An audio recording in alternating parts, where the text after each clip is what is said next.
Una vez más, nos complace saludarlos. Dios los bendiga. Bienvenidos al programa Punto de Reflexión. Recuerde que estamos en la serie Los 7 milagros de Jesús en el Evangelio de Juan. Hoy vamos a abordar el tercer tema que le hemos titulado El paralítico de Betesda, narrado en Juan capítulo 5, versículo 1 al 18. Usted puede confirmarlo con la palabra. Ya con nosotros nuestro invitado de la semana. Sabemos de que el Señor lo ha usado grandemente aquí en el tabernáculo.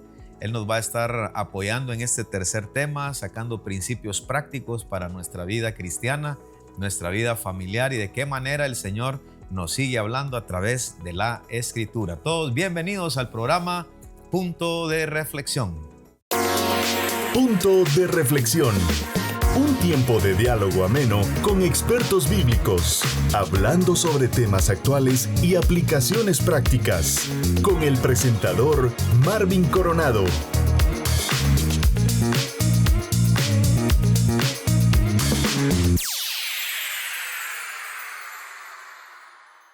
Muchas gracias por su fina sintonía al programa Punto de Reflexión. Ya con nosotros el pastor Gerson Torres, pastor de Iglesia Amigos El Tabernáculo. Él nos va a estar apoyando en este tercer tema de la serie Los 7 milagros de Jesús en el Evangelio. Y para este tercer tema, nosotros le hemos titulado El paralítico de Betesda, narrado en Juan capítulo 5, verso 1 al 18. Bienvenido al programa, varón. Gracias, hermano Marco. Bendiciones, qué gusto tenerte por acá. ¿Qué tal te parece que en la Biblia, especialmente en el Evangelio de Juan, 7 milagros que Juan pues atinadamente coloca y luego se dedica pues a hablar acerca de la persona de Jesucristo? Bueno, precisamente para enfatizar el poder de Jesús, Juan es bien pedagógico a la hora de escribir, de redactar, porque se va a destacar a continuación el poder de Dios con el simple hecho de buscar a alguien necesitado. Sí. ¿Verdad? Y con solamente una palabra, Jesús hace el milagro. Sí.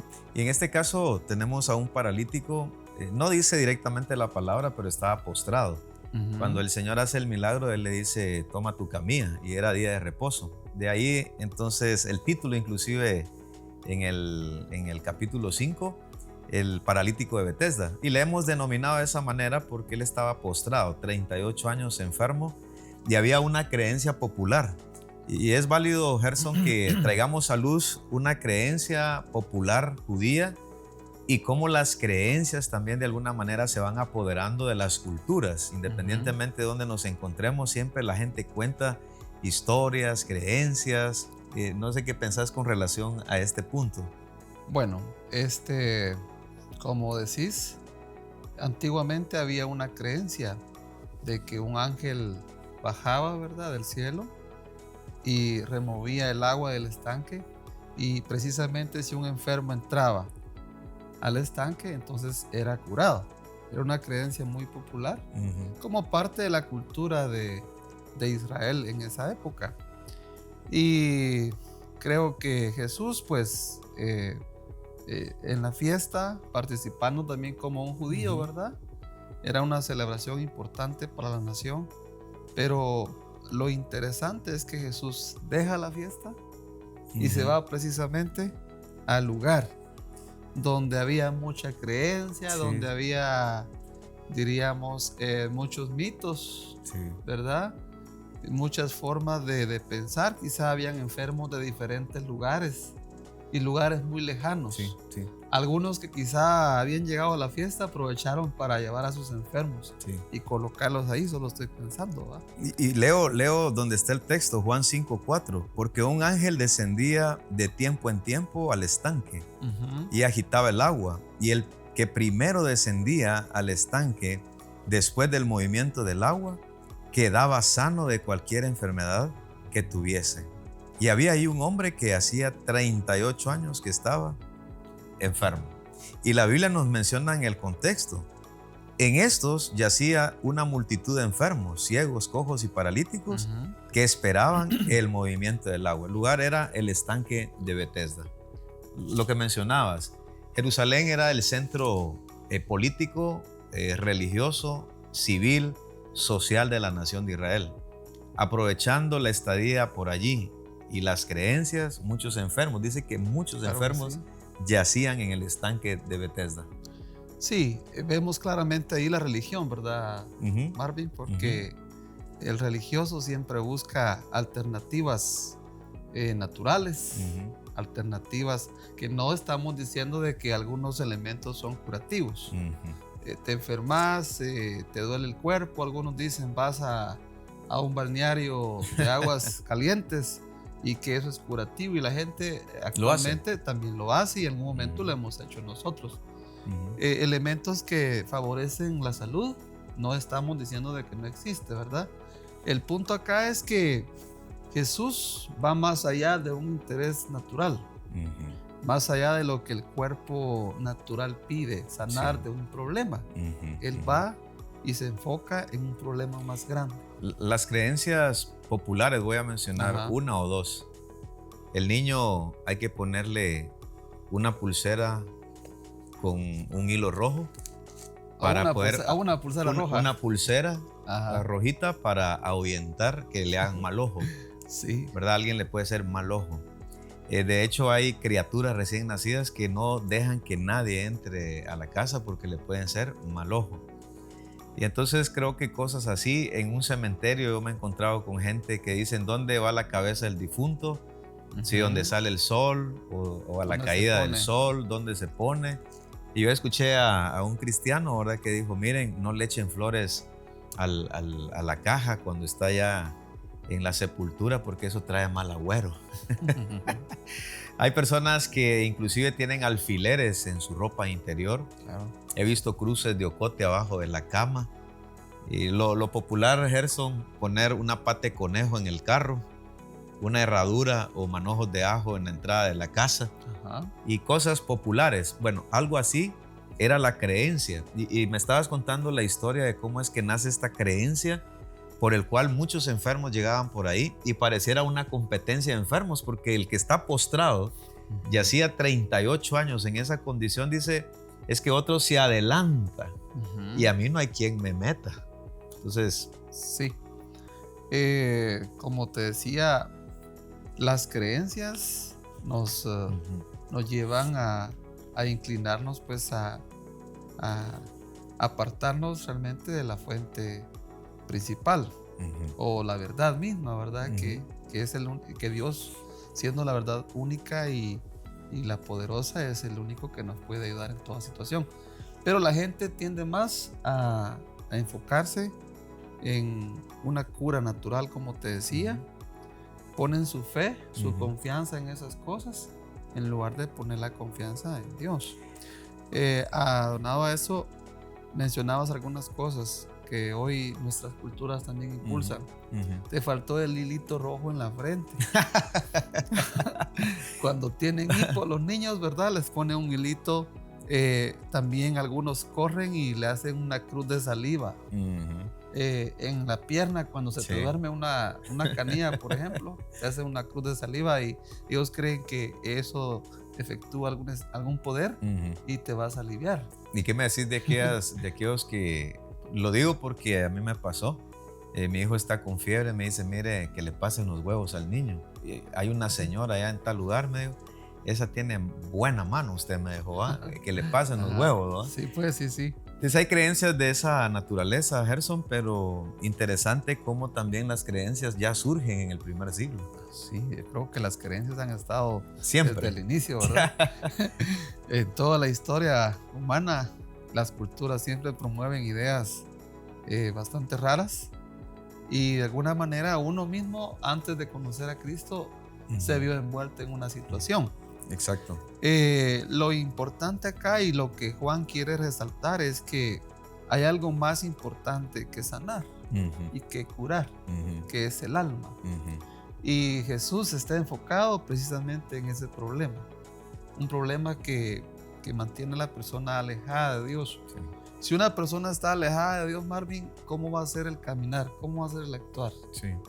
O sea, más allá de buscar sanidad, y la gente busca, claro, la sanidad por distintas formas, y claro, el Señor no excluye también la sanidad. que también es la fuente principal de donde debiera venir toda búsqueda cuando hay ciertas necesidades. De hecho, voy a mencionar el versículo 1 y 2, donde ocurre este milagro, donde ocurre específicamente acerca de los enfermos que estaban allí. Dice la palabra de Dios: después de estas cosas había una fiesta de los judíos y subió Jesús a Jerusalén. Y hay en Jerusalén, cerca de la puerta de las ovejas, un estanque llamado en hebreo Betesda, el cual tiene 5 pórticos. En estos yacía una multitud de enfermos, ciegos, cojos y paralíticos que esperaban el movimiento del agua, que es lo que describimos por la creencia que había allí. Betesda es interesante, Pastor Gerson, que significa casa de misericordia. Cerca de la ciudad de Jerusalén hay una puerta llamada Las Ovejas, y cerca de ahí había un estanque donde habían muchos enfermos que trataban de buscar su milagro, porque es otra cosa también, Pastor Gerson, que la gente busca solo el milagro, Sí. pero una vez sanados se olvidan olvida también de una relación con Jesús. Sí, algo que quiero resaltar también ahí muy puntual es que, y bueno, hay muchas preguntas en el ambiente del por qué Jesús solamente llegó ahí y la historia cuenta que solamente sanó a uno. Ya estuve leyendo bastante sobre ello y pues se nota, y algunos escritores enfatizan de que este señor, este paralítico, ya había tenido cierta conexión con alguien que ya creía en Jesús, porque Jesús era muy popular en ese momento, ¿verdad? Había muchos rumores acerca de lo que Jesús andaba haciendo, entonces como que él ya estaba, como decimos, a punto de creer, o deseaba creer, o deseaba ver a Jesús, deseaba un milagro de ese Jesús, y ya no tanto del estanque. Pues había pasado 38 años ahí, no halló solución, y escuchó a alguien que sí lo podía sanar. Creo que alguien ya había llegado ahí, le había hablado de Jesús, y él estaba en buen punto, como decimos, para recibir el milagro. Y yo creo que aquí es bien interesante porque el Señor llega donde está la necesidad. Claro. Y yo creo que como iglesia somos llamados a eso, Pastor Gerson, estar donde está la necesidad. Los pastores somos llamados a eso, los líderes somos llamados a ver dónde está la necesidad. El Señor está donde yacía enfermos. Ahora podemos cuestionar lo que plantea el Pastor Gerson, por qué no los sanó a todos, sino solo a uno. El Señor es soberano. No hay detalles con relación a la palabra. En muchos lugares dice la Biblia que sanó a todos. Por ejemplo, en Nazaret dice que no hizo muchos milagros a causa de la incredulidad. O sea, ese es un punto de la soberanía del Señor. Pero al menos nos vamos a concentrar en el siguiente segmento cómo se van dando los relatos y especialmente cómo el Señor sanó al paralítico de Betesda. En un mundo lleno de preguntas, en medio de la incertidumbre y la búsqueda de respuestas, llega un segmento que ilumina el camino de la verdad. Porque a la luz de la Escritura, las respuestas siempre estarán al alcance. Esto es Preguntas y Respuestas. Qué bueno de saludarlos. Nos encontramos en Chiquimula, en el Seminario Teológico Amigos Berea. Me encuentro con mi amigo, pastor y compañero Danilo Peña. La pregunta va a girar con relación al tema de la adolescencia. El adolescente, pues dentro de las iglesias es una realidad, sin embargo es un área que hemos descuidado. El pastor Danilo se ha desarrollado en esa área por muchos años y él nos va a contar qué es un adolescente, esa etapa, cómo lo has vivido pastoralmente y como líder espiritual, y de qué manera podemos nosotros ayudar a crecer espiritualmente a nuestros adolescentes. Muy bien, gracias, pastor. Es un tema muy importante que muchas veces como iglesia no le prestamos la atención debida. Un adolescente, bueno, hay distintas edades que abarca la adolescencia, pero regularmente a la edad de 12, 14 años, el adolescente sufre, o el muchacho sufre, o la señorita, varios cambios en su vida. Entonces, estos cambios provocan una reacción, un cambio en donde ya deja de ser de un niño y ahora se convierte ya en un adulto, en un joven. Entonces ahí hay un choque también de rebeldía, ya la autoridad del padre hacia él ya no es la misma. Y entonces uno como padre se encuentra muchas veces sin muchas estrategias y para poder ayudarle. Y entonces parece que ya no somos aquellos amigos, sino que nos convertimos en enemigos de nuestros hijos porque hay mucho regaño, debemos de disciplinarlos. Y entonces ellos quieren encontrar también una respuesta, y es ahí donde la iglesia puede ayudar tanto al padre como para el adolescente. Hay alguien que escribe mucho sobre ello, que es el doctor Dobson, y él habla de que cuando el muchacho cumple 12 años, él quisiera meterlo en un barril, dice, y sellarlo. Y cuando ya cumple los 15, entonces sacarlo para evitar esa crisis de los 12, 13, 14 años, que creo que nosotros lo hemos vivido, pero también es una etapa de decisiones. Sí, importante. Importante este tema. Dijiste 3 aspectos bien importantes. Vamos a recapitular. Adolescencia es sinónimo de cambios, así es, de crisis, pero también es una época donde se le puede ayudar al adolescente. Y es aquí donde la iglesia, con el liderazgo en general, tenemos que tomar cartas en el asunto. La adolescencia, aunque es una época de cambios, de ir madurando hasta convertirse en todo un joven, no lo podemos meter a un barril definitivamente, pero sí podemos llevarlo a que experimente ese cambio en Jesucristo. Así es. Y este cambio en Jesucristo o este acercamiento a Jesucristo, quiere decir, le va a ayudar en su identidad.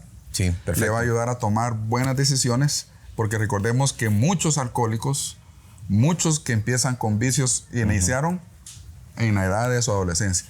Pero también lo positivo, muchos que tomamos una decisión por Cristo Jesús a la edad de 13, 14 años, después de 30 años, aquí estamos. Así que también adolescencia, en tercer punto, es decisiones. Y la mejor decisión para los chicos es tener a Cristo en el corazón. Así es.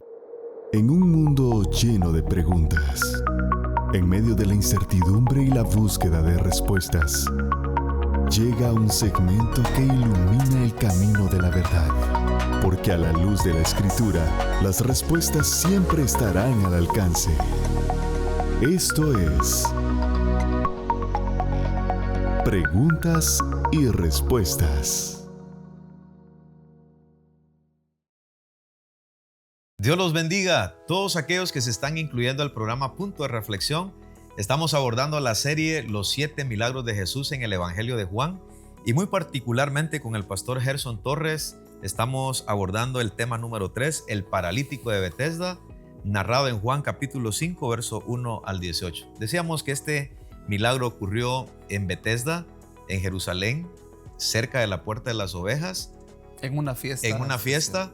Allí el Señor está en una necesidad espiritual, física también, y entonces hace un milagro con esta persona que yacía 38 años. Betesda, nos queremos enfocar en ese punto, significa casa de misericordia. Actualmente, ¿cuáles serían los Betesda siglo XXI, Pastor Gerson? Bueno, hay muchos lugares que podemos mencionar. A veces nuestra propia casa, ¿verdad? Hay un Betesda en nuestra casa y tenemos que aprovechar esa confianza y esa fe que tenemos en el Señor para influir en nuestros seres queridos. Pero aparte de nuestra casa están los hospitales, están las cárceles, los orfanatos, los asilos de ancianos. Hoy creo que hay hogares la misma iglesia también para niños, incluirlo, ¿verdad? Sí. Ajá. Hogares comunitarios, creo que le llaman. Sí. Entonces, Betel representa todo aquel sitio donde hay necesidad. ¿Ya? Su nombre, Casa de Misericordia. Claro que sí. Y es interesante los lugares donde mencionas, porque al final esa es la aplicación, porque el Señor llega a ese lugar. O sea, la gente está enferma, hay necesidad. En este caso, 38 años yacía el paralítico, pero llega el Señor Jesucristo y hace un milagro. Y algo interesante, pastor, ahí es que muchas veces podemos estar en los mejores momentos, en fiesta, quizá no tenemos el tiempo para ir a un Bethesda porque estamos en un cumpleaños, porque estamos celebrando una boda, estamos contentos en familia, hay una actividad de amigos. Y muchas veces tenemos un Bethesda a la vista y que es urgente ir con el mensaje de Dios. Recordad que pues nosotros no somos los que vamos a hacer el milagro, sino que vamos a primera mano a presentar el mensaje del Señor, mensaje de perdón y salvación, un mensaje de consuelo, ¿verdad? Dar una palabra de ánimo, una palabra de esperanza a alguien que está muriendo, por ejemplo. Sí. Ya es muy, muy puntual, muy oportuno hacerlo. Pero hace falta salir, o sea, dejar ese momento, el lugar de confort, comodidad, sí. de comodidad, y no querés hacerlo porque estás cómodo. El cuerpo quiere seguir ahí. Y hay una rutina. Yo me imagino a Jesús ahí con María, sus amigos, degustando de esos bocadillos de Israel en la fiesta y la pompa y la música por todos lados. Él dice no. Él abandonó ese lugar, ese momento, y yo creo que se fue solo. No dice la Biblia que llegó acompañado, ¿verdad? Y escuchar lo que dice el verso 6 con relación a lo que estás mencionando. Cuando Jesús lo vio acostado y supo que llevaba ya mucho tiempo así, le dijo, ¿quieres ser sano? Él supo, indagó. O sea, aparte de dejar la comodidad, llega, pero también indaga. Sobre la necesidad de este paralítico. Sí, él investigó, diríamos, ¿verdad? Porque dice, y supo que llevaba ya mucho tiempo así.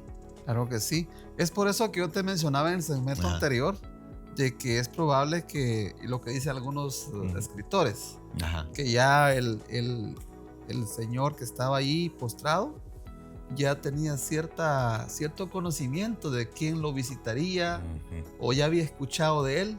Y Jesús ya había indagado posiblemente sin apartar que Jesús era Dios y que él también con solo ver a las personas conocía lo que había en su corazón y conocía la vida. Recordad que aquel que estaba debajo de la higuera lo llamó por su nombre y ya lo conocía Jesús y eso causó asombro, ¿verdad? Entonces él con solo ver, por el hecho de ser Dios, ¿verdad? Y era Dios, él podía entonces conocer el contexto de la persona. Y esto que mencionabas y lo que estamos describiendo ahora es sumamente importante porque la comodidad nos lleva a no ser sensible a la necesidad. Hay otra cosa también con relación a este pensamiento. Una cosa es tener lástima y otra cosa es actuar. Misericordia es diferente a lástima. Lástima es, ay, pobrecito, está y lo enfermo. dejas ahí. Ay, eres un ay nada Solo más. es una teoría. Una teoría, pero misericordia es acción. Uno siente compasión. Uno siente compasión. Y es lo que mencionabas. La compasión llega de tal manera que uno deja la comodidad. Y entonces uno se enfoca en la hora de la descanso, necesidad. la siesta. La siesta, hora de descansos. De hecho, yacía en ese lugar de Casa de Misericordia. Habían muchos, pero muchos enfermos. Físicamente, con una creencia popular que ya lo describimos en el primer segmento, y Jesús llega donde hay necesidad. Creo, Pastor Gerson, que coincidís conmigo, los evangelios vemos al Señor que está en casas, ¿sí? Está donde la gente... Donde está la necesidad, no está encerrado en un determinado lugar con los discípulos, ¿verdad? Sino que Él va siempre, lo ves en movimiento. Sí. Es un Jesús que no para. Y no tenía los medios que hoy tenemos. Ahora, ¿cómo plantear esto a la iglesia? Porque esto es aplicable para la iglesia del Señor, que cada miembro de la iglesia tenemos que ir. Nosotros somos como una casa también de Bethesda, Casa de Misericordia, cuando también nosotros atendemos una necesidad. Claro, nosotros no vamos a tener el poder, pero somos comisionados bajo la autoridad del Señor para reflejar misericordia, compasión con la gente que lo necesita. En la actualidad hoy podemos ver drogadictos, prostitución, drogadicción, y podemos ver jóvenes que están inmersos en la depresión, en la ansiedad, pensamientos de suicidio. Y si analizamos cada cosa, Pastor Gerson, en nuestra sociedad, crimen, suicidios en cualquier edad, y notamos que hay gran necesidad y la iglesia tenemos que levantarnos con el mensaje de Jesús que tiene poder no solamente para sanar físicamente, sino lo que decías, para llegar donde la psicología no llega. El alma, la necesidad espiritual que solo Dios puede llenar. Claro que sí. Lo que pasa es que las necesidades actuales no solamente son de enfermedad, sino que la raíz, el denominador común de enfermedad es espiritual, ¿verdad? Entonces, si la persona está enferma espiritual, entonces todo lo demás va a estar mal. Hay gente que necesita un consejo, necesita una orientación, pero no puedes quedarte solo con una orientación, un consejo, sino busca la forma de acercarlo a Dios.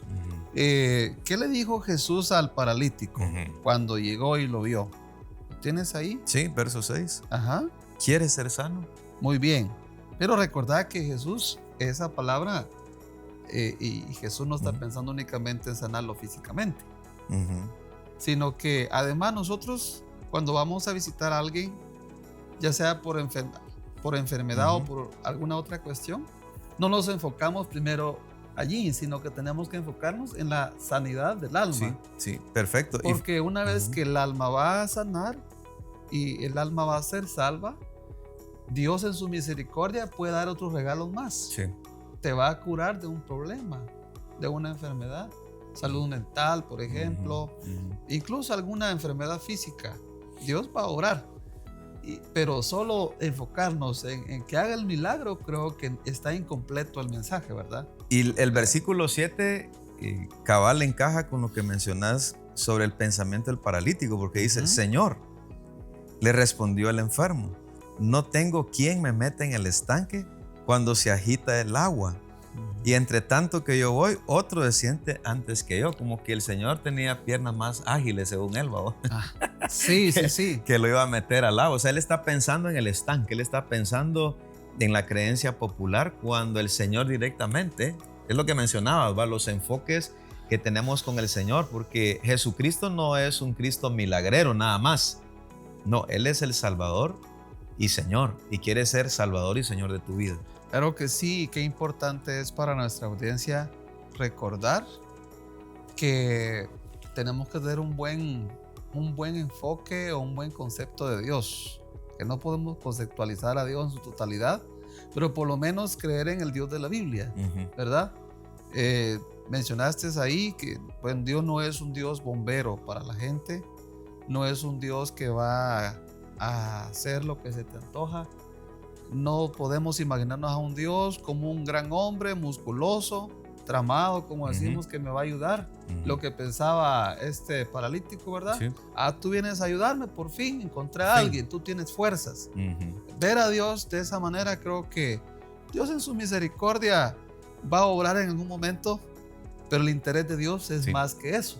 Así que definitivamente es así. El siguiente segmento vamos a narrar cómo sucede el milagro, porque al final del milagro nos vamos a dar cuenta que el hombre hasta no se acordaba quién lo había sanado.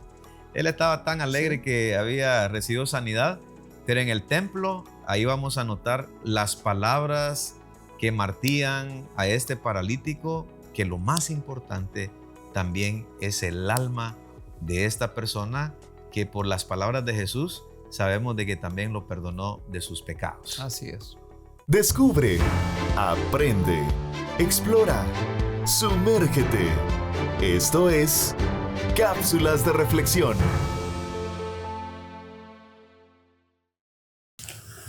Jesús dijo al paralítico de Betesda, levántate, toma tu lecho y anda.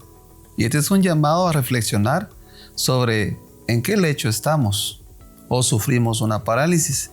Debemos enfocarnos en evaluar nuestra vida como personas, y una vez que analicemos cuál es el problema espiritual en nuestra vida, entonces debemos acudir a un estanque. Hay muchos estanques hoy en día. Está el estanque de la psicología, está el estanque del hospital, quizá el estanque de un asilo o de alguna casa de ayuda, pero quiero reflexionar sobre lo que la Biblia dice. el estanque principal, el mejor, y donde vamos a encontrar un refugio para siempre, es nuestro Señor Jesucristo. La misma invitación que Jesús hizo al paralítico es la misma invitación que nos hace hoy en día a todos nosotros.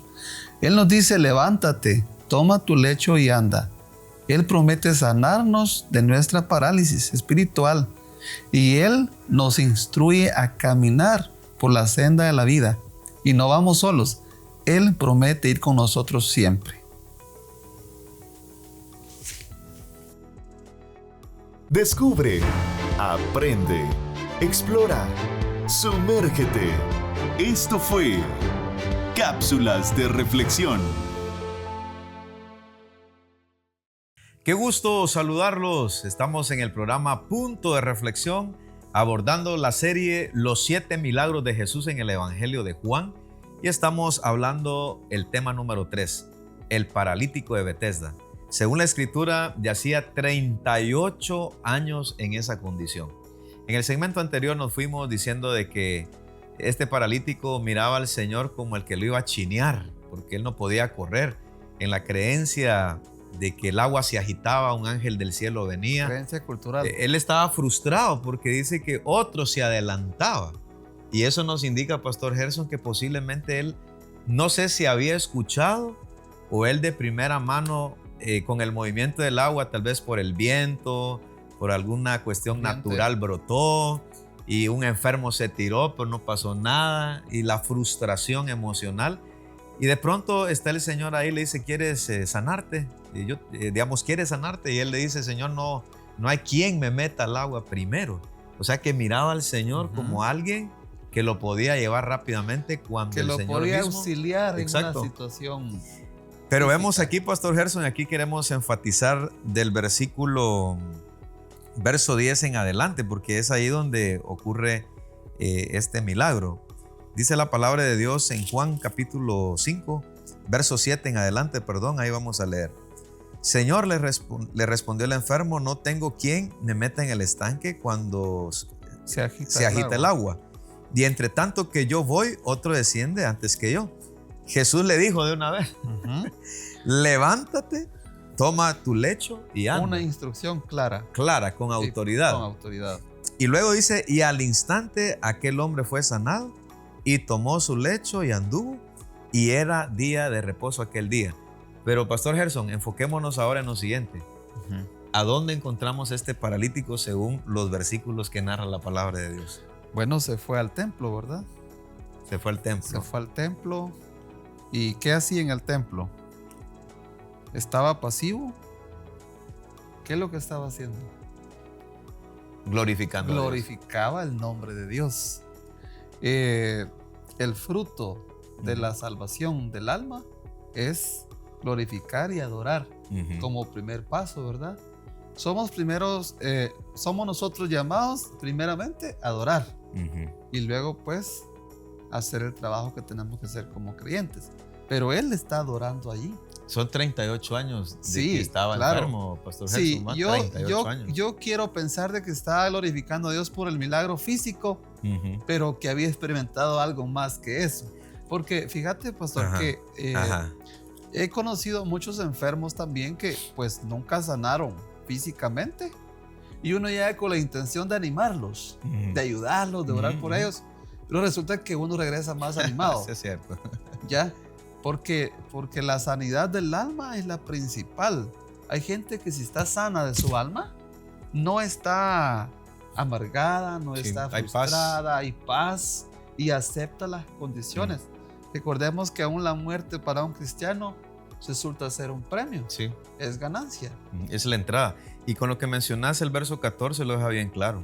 Después le halló Jesús en el templo a este paralítico que él mismo había sanado y le dijo: mira, has sido sanado, no peques más, para que no te venga alguna cosa peor. Y ahí Jesús le resumió todo un discipulado de una vida, ¿verdad? Pero lo martilló de una vez. De una vez. Ahí le dio la esencia de todo un discipulado. Y ahora, Gerson, tenemos que pensar en estas palabras del Señor, porque a veces pensamos de que O sea, solo enfocamos la parte de un juicio. No tanto porque el Señor quiera juicio para nosotros, es que el mismo pecado nos lleva a experimentar cosas desastrosas en la vida. Tenemos que entender que el Señor, al decirle ve y no peques más para que no te venga una cosa peor, es por el mismo pecado que trae muchos juicios. Claro que sí. Pero al confesarlos y obedecer la palabra de Jesucristo, no peques más, este hombre, aparte de la sanidad, ya lo explicabas, este hombre ahora tiene paz en su alma, tiene propósito. Él ahora conoce al Señor Jesucristo y más la orden que se le da, aquel hombre va de regreso a su casa cambiado en su corazón, Sí. y también sanado físicamente. Pensemos en el impacto, Pastor Gerson, del testimonio, porque cuando alguien, te voy a contar ayer así rápidamente, hubo alguien que lo operaron a corazón abierto y él siente que Dios le dio una nueva oportunidad de vida y a todo el mundo le cuenta. Y delante de 15 personas me dijo, a mí no me importa lo que la gente pueda pensar, yo quiero decirle a usted de que Dios me da una nueva vida, me dice, porque me operaron a corazón abierto. Y eso es de mucha gratitud. Imagínate este paralítico dando testimonio ahora en su casa y en la comunidad. Claro que sí. El impacto en la familia, el impacto con los amigos, y te das cuenta de las reacciones, ¿verdad? De los religiosos. Hay un grupo religioso ahí que no perdió la ocasión para buscar realmente llevar a cabo lo que querían hacer contra Jesús. Matarlo. Ya, y recordar que era un día especial también, un día festivo, un día que debía la gente estar concentrada en un solo punto y no haciendo estas cosas. Pero cuando sos sano de tu alma, cuando el ser humano sana de su alma, cuando es salvo, cuando es perdonado, esa culpa es borrada. Y recordar que ya no más la persona está separada de Dios, ya no está en un estado de juicio, de condenación, de perdición, sino que ahora se vuelve amigo de Dios. Amigo de Dios. Yo creo que no hay nada más grande como el ser amigo de Dios, el creador del universo. Entonces ya no te va a importar nada. Aunque te digan cállate. No se puede. No se puede. ¿Ya? No se puede. Vete y no lo cuentes. ¿Cómo no vas a contar la obra de Dios en tu vida? Sí. Y aquí, Pastor Gerson, se muestra también lo que el Señor les dijo a los fariseos, hablando acerca de cómo lo percibió el grupo de religiosos. Aprendan qué significa misericordia. Esa fue una palabra que el Señor les martilló a los religiosos. Vayan y aprendan qué significa misericordia. Porque ellos estaban enfocados en el día de reposo. Cuando vieron al paralítico cargar la camilla, ellos tenían tantos mandamientos humanos que habían dicho que en el día de reposo ni una camilla se podía llevar. Y el Señor les dice todavía, yo y mi Padre hasta la fecha trabajamos. El día de reposo fue hecho por causa del hombre, es decir, para beneficio del hombre y no al revés. Eso es lo que estaba mostrando el Señor, pero el religioso decía no es que es día de reposo, estamos en una fiesta, concentrémonos. O sea, le dieron más importancia al mandamiento de hombre que al acto misericordioso de Jesús, de un hombre. Escuchen bien, 38 años de estar en un estado de enfermedad. ¿No se alegraron por eso? Claro que sí, era momento de alegrarse. Se convirtió en un día festivo, pero no una fiesta como la que estaban celebrando, ¿verdad? Sino que un gozo en el corazón que lo hacía hablar. Dice que primeramente fue y lo contó a los judíos. Imagínate esto. ¿A quiénes testificando fue? En el momento. ¿Y a quiénes fue? ¿Verdad? A los judíos. Me imagino que luego fue a la familia, o tal vez algunos acompañantes de Jesús también procuraron que eso se diera de esa manera, ¿verdad? Sí, me gustaría que puntualices un poquito más y profundices un poquito más cuando dijiste, cuando hablamos acerca del discipulado, sobre la instrucción de Jesús.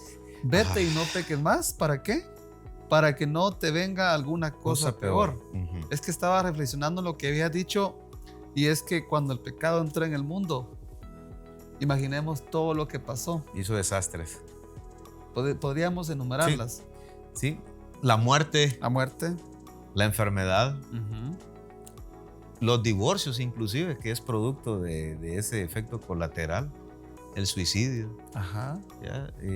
Fornicación, todos los pecados que podemos mencionar. Todos los pecados que podemos mencionar. Aparte de ello, el problema en la naturaleza, ¿verdad? Cada vez se va degradando más las cuestiones, las especies, Sí. todo ese tipo, la contaminación, todo eso vino y entró por el pecado. Entonces, el no pecar, la instrucción de Jesús es bien. La restauración viene. Viene la restauración y te vas a evitar muchos problemas, más posibles, ¿verdad? Incluso hasta una enfermedad. Sí. Y yo quiero en este punto, Pastor Gerson, y voy a enfatizarlo a todos los hermanos de la iglesia. Ese es el propósito del Señor, que nosotros seamos, en este caso la iglesia, una casa de misericordia, que seamos un Bethesda. Porque va a haber mucha gente que va a asistir a los cultos, va a asistir a nuestras reuniones con creencias, con ideas de antemano, con necesidades de diferente índole. Eso va a ser así. Y nuestra postura como iglesia es proponer el mensaje de Jesús, que puede transformar sus corazones y que de hecho puede también el Señor obrar de una manera grande en la vida física, en la vida emocional. ¿Cuántos enfermos, Pastor Gerson, no entran como Raúl Mejía González, que cuenta la historia que vino ebrio al tabernáculo? Había un misionero y él le dice: donde manda Cristo no manda Satanás. Y Raúl Mejía González, el poeta chiquimulteco, encuentra a Jesús porque encontró una casa de Bethesda, encontró un Bethesda, un refugio, y donde el misionero muestra misericordia, y eso no ha cambiado. Claro que no. Y entonces es un llamado también para nosotros, porque a veces si entra alguien como que borracho, a veces uno dice: este nos viene a hacer problemas, ¿verdad? Pero no, yo creo que podemos correr. Pastor Gerson, ¿qué le decimos a aquella gente con todo lo que hemos enumerado, que pueden asistir a una iglesia aún con aquellas ideas de que no, cómo cuesta el evangelio, pero pueden correr a una iglesia e encontrarse con Jesús? Sí, el mejor refugio seguirá siendo la congregación, aunque hay muchas ideas contrarias a esto, ¿verdad? Pero de todo grupo social en la tierra, el mejor grupo es la congregación, es la iglesia, porque se supone que estamos ahí adorando al Creador y tenemos un espíritu de misericordia y de ayudar. Fraternidad. De fraternidad, ¿verdad? Bueno es habitar los hermanos juntos. Sí, en armonía. Imagínate, invitamos a un amigo y lo metemos ahí. Creo que es el mejor lugar que él va a encontrar en su vida. Pero, muy puntual lo que decías, como iglesia tenemos que también evaluar, ¿verdad? Si realmente nuestra congregación es un lugar de refugio o es un lugar donde se excluye a todo el mundo. Sí. Tenemos que tener mucho cuidado. Así que quédese con nosotros porque venimos para los puntos de reflexión final, agradeciendo al Pastor Gerson por aceptar la invitación. Y aquellos que están considerando ir a una iglesia, usted dice: es que siento que me hace falta algo. Bueno, vaya a una iglesia, escuche la palabra, congréguese y el Señor hablará a su corazón. Y cuánto deseamos de que usted le rinda su vida a Jesús.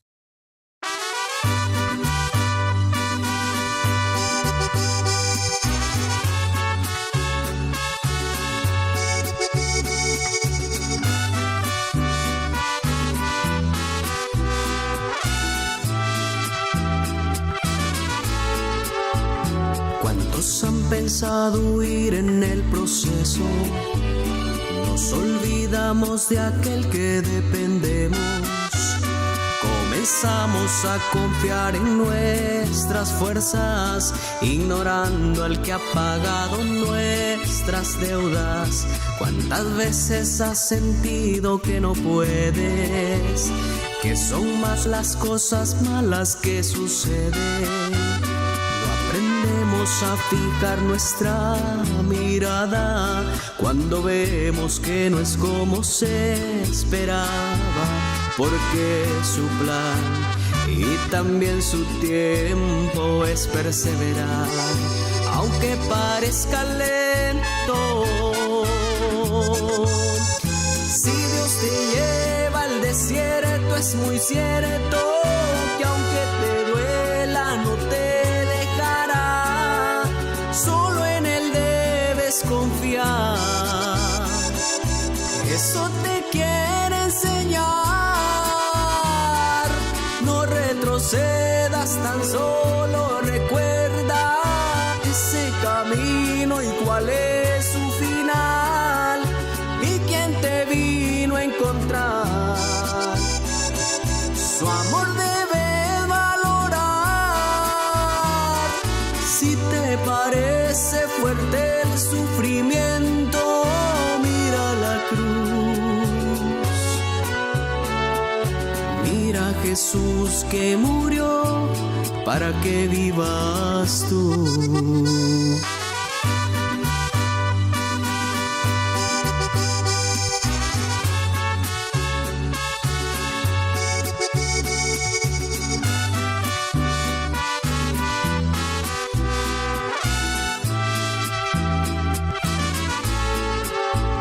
¿Cuántas veces has sentido que no puedes?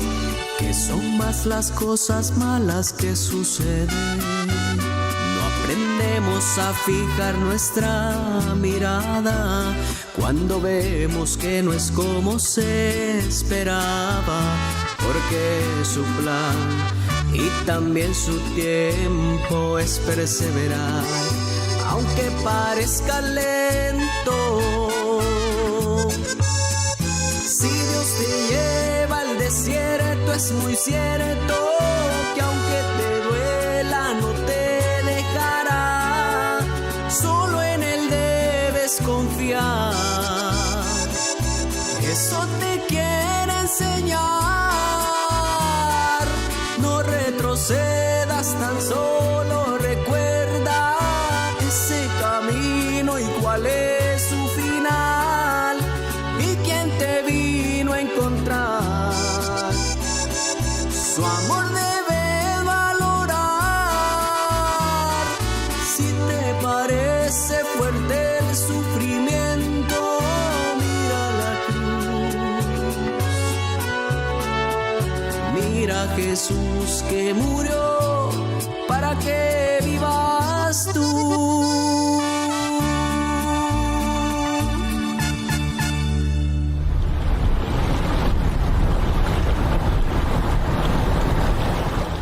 Muchas gracias por su fina sintonía al programa Punto de Reflexión. Se nos llegó el segmento de los puntos de reflexión final. Bueno, Pastor Gerson, ¿cuál sería tu punto de reflexión final? Bueno, que si estamos esperando que alguien más nos ayude a cambiar un asunto en nuestra vida, debemos recordar que Jesús le dijo al paralítico de Betesda: levántate, toma tu lecho y anda. Y creo que no debemos esperar más, pastor, no debemos esperar más. Jesús nos llama a levantarnos y a caminar, no en una caminadora, sino que mucha gente corre en una caminadora y no pasa del puesto. Sí. Tenemos que bajarnos y ver que Jesús es el mejor refugio. Jesús es el único que nos puede levantar de cualquier situación. Mi punto de reflexión lo baso en mi vida personal. Yo encontré hace 30 años un Bethesda aquí en Chiquimula, una casa de misericordia que me recibió con los brazos abiertos, y ahí encontré refugio en el Señor a través de la fraternidad de los hermanos de Iglesia Amigos del Tabernáculo. Muchas gracias, hermanos de aquella época, sus líderes, pastores y gente que actualmente está también siempre recibiendo al necesitado. Y en segundo lugar, como punto de reflexión final, hubo un matrimonio que estaba al colapso del divorcio y la mujer le dijo: o buscas un psicólogo o buscas una iglesia. Yo recuerdo que aquel joven llega a la iglesia y me dijo las mismas palabras que les estoy diciendo. Y él, sí, de parte de Dios, dijo: yo me voy a una iglesia. Él se entregó a Cristo. La esposa, al ver el cambio de él, se entregó a Cristo. Hace poco la mamá se entregó a Cristo. Su hermano menor se entregó a Cristo. Y toda la familia vino a los pies de Jesús porque encontró en San José Larada también una casa de misericordia, Bethesda, que significa eso precisamente. Así que gracias, Pastor Gerson. Un saludo final para la audiencia. Bueno, quiero invitar a la audiencia siempre a pensar en que tenemos que levantarnos, ¿verdad? No nos quedemos más en la cama, levantémonos, refugiémonos y pues acudamos a Jesús, que es la fuente principal, es nuestro Bethesda principal, Jesucristo, y les animo siempre a estar pendiente de esta programación. Bien, gracias, varón de Dios, por aceptar la invitación. Si así Dios nos permite, nos vamos a encontrar en otro punto de reflexión. Bendiciones. Punto de reflexión. Un tiempo de diálogo ameno con expertos bíblicos, hablando sobre temas actuales y aplicaciones prácticas, con el presentador Marvin Coronado.